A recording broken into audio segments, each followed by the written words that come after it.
Greetings, one and all. Thanks for tuning in and watching my little shows on Gurdjieff. Today, I want to discuss being Hanbledzoin. Being, we all know that word. We're trying to develop our being and be a being. And Hanbledzoin, Hanbledzoin.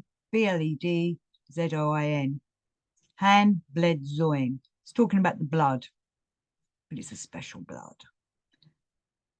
The blood that flows through our bodies is sacred anyway. I think it carries the life force. That's quite a Hebrew concept as well, that the blood is what carries the life force through our body. Obviously, the blood is pumping round. If the blood stops pumping round, our heart stops pumping and we drop dead. And so with the blood flowing through our body, without which we would drop dead, there's also I'm just going to call it a spiritual type of blood. The Gurdjieff, I use the quotes here, will explain it much better, but he's talking about animal magnetism. And I would refer to the work of Mesmer, and Claire, who has been on my channel, wrote a book about Mesmer. We've got an interview. If you go back through the videos, you'll find the interview I had with Claire and her lovely cat. And how animal magnetism, some people have it, some people don't. So Gurdjieff goes on to say, the substances of that part of the being blood serving the planetary body arise by means of the transformations of substances of that planet. But the substances which are designated for serving the Kesjan body of the being, and the totality of which is called Hanbledzoin, are obtained from the transformation of elements of other planets and of the sun itself, of that system. So the blood that's flowing through our physical body is connected to this planet, but this blood, which is called Hanbledzoin, that helps us develop our Kesjan body, is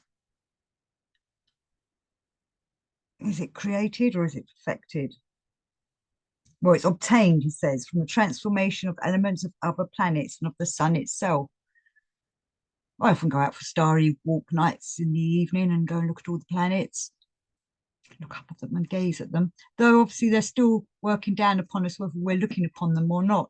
I also think it's very important to get out there and be in the sun in the daytime, be part of the sunshine, drink it in with your eyes. I used to wear shades all the time, but I now realize that was stopping the sun entering my eyes and letting me drink it in. As I not standing there staring at the sun, but as I walk about on a sunny day somewhere, we're walking in that sunshine and we should be drinking that in, and that will help develop our Hanbledzoin. But I still feel this is part of a conscious way of doing this. We can't just, it doesn't just happen. Otherwise, everyone would be becoming enlightened or be developing their Kesjan bodies. We have to work upon ourselves as we're doing it. We have to acknowledge that the planets and the sun are helping us develop that. And at the same time, do the work that Gurdjieff's given us to do. We have to be part of the Trog Auto Ego-Crat and do the part dog duties that we're supposed to be doing, because that helps develop these substances within us. He goes on to say, where he talks about how all the radiations issuing from the Turtar cosmoses, well, they're part of the Hanbledzoin being created. So we need from all the different cosmoses out there that are coming down, then vibrations, then rays that are coming down. We all know about Gurdjieff's ray of creation. That ray of creation is coming down and working upon us and helping us develop.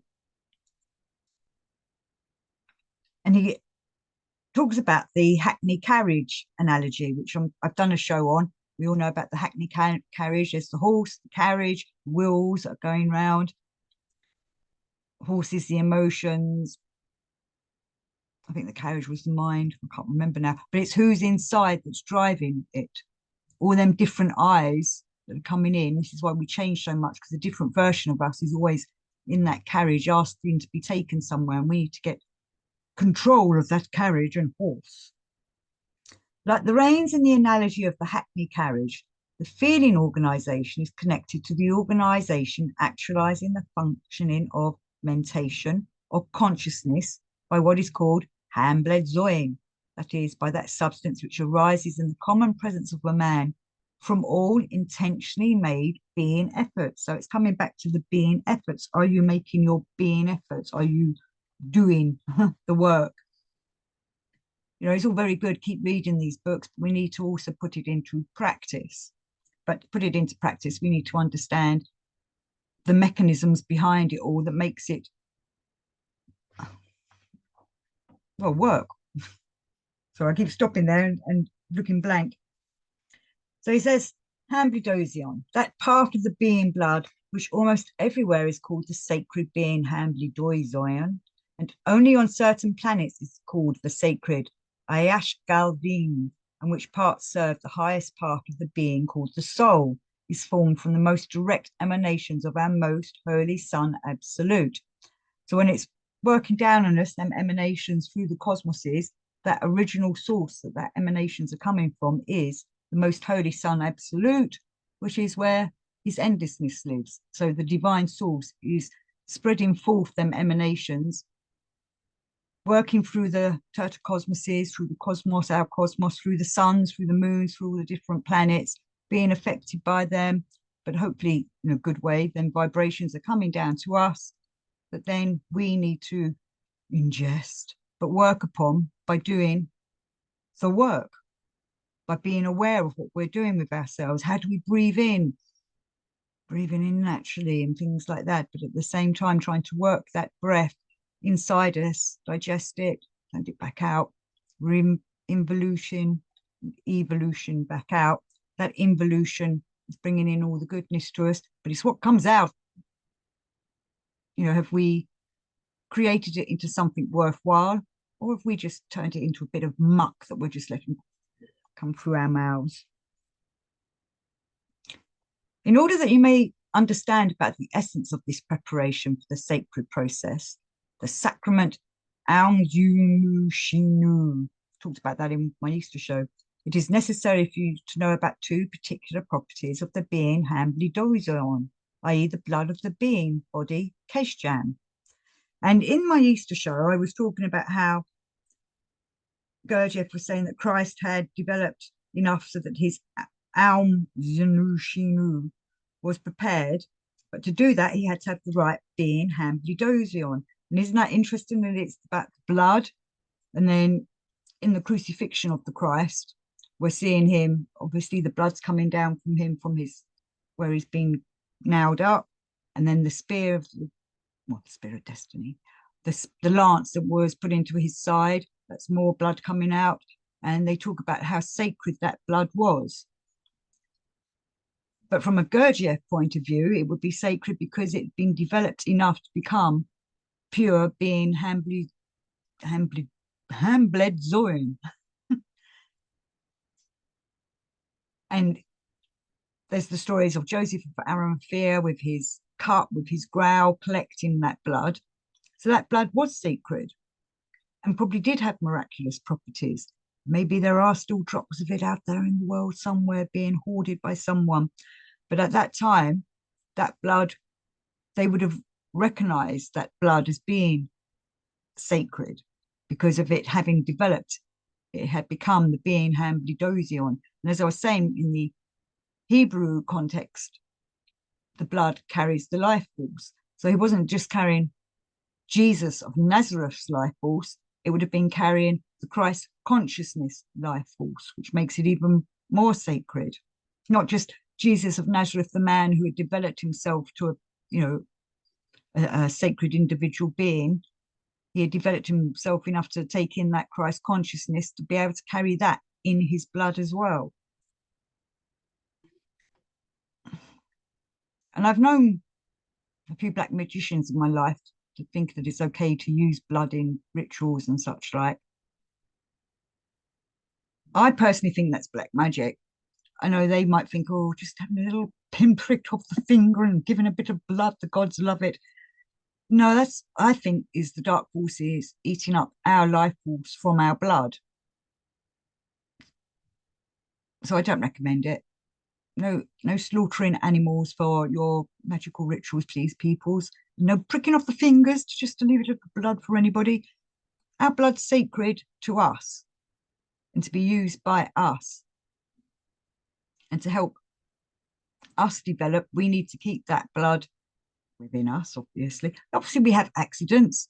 People accidentally cut their hands or whatever, we have accidents. Blood gets spilled. But we don't want to do it, I was going to say in a conscious way then. But is it a conscious way when you're doing it as a ritual black magic? Though many of these magicians think they're doing it for the good. I'm just doing my little warning and my caveat, don't shed blood. But I also found it interesting that on certain other planets, this Hanbledzoin is called Ayash Akaldin. And we all know that there was the Akaldan, I suppose it's the Ayash Akaldan.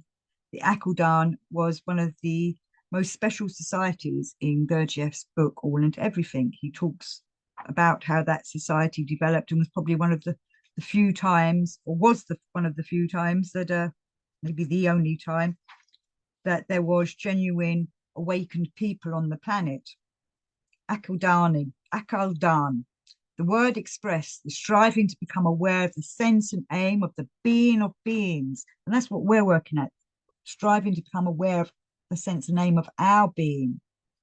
And it was all founded on the initiative of Belkatasi. I'm going to try and get someone to come and do a show with me about Belkatasi.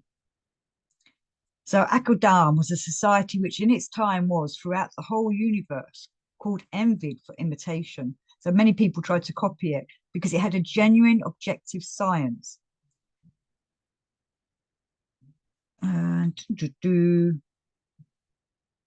they understood how the universe worked. They understood how their body worked. They understood the difference between the microcosm and the macrocosm. Macrocosm being the cosmos out there, with the microcosm we're supposed to be an imitation of that and trying to be attuned with the divine so that we can be part of the universal workings of the universe. I've been using this book a lot again lately, the Guiding Index to Gurdjieff's All and Everything, because obviously it takes you to certain pages when you're looking at certain subjects. But isn't it fantastic that people from the earlier Gurdjieff groups, because this book was made quite a few years ago, let me see when it was made, put this together to help us with our understanding. 1971. Has the name Evangeline Pleurs here, so maybe she was the one that composed it. I thought it was a group of people. But I found it so useful in my understanding of the Gurdjieff work, because sometimes I do get things mixed up, as many of us do. And this little book's been leading me directly to places. But at the same time, I don't think we should be using this book just to dip into and out of to find answers. We still need to read the whole of the book from cover to cover, and as Gurdjieff says 3 times. So I've been doing these shows to encourage people to read All and Everything, Beelzebub's Tales to his grandson. I have many people that come to me over the years who I've realised haven't read it, but they've read books about Gurdjieff, or they might have done Meetings with Remarkable Men or Life is Real, Only Then When I Am, which obviously are easier books to read, but you still have to try and fathom the gist of them. This is like an initiation. If you can get through this and finish it, you still won't know everything because it takes ages for it to come through, to enter your body, your mind, your heart, your soul, and start working upon you. But it does initiate you to open up and be ready for developing yourself. So once again, I thank you all for watching.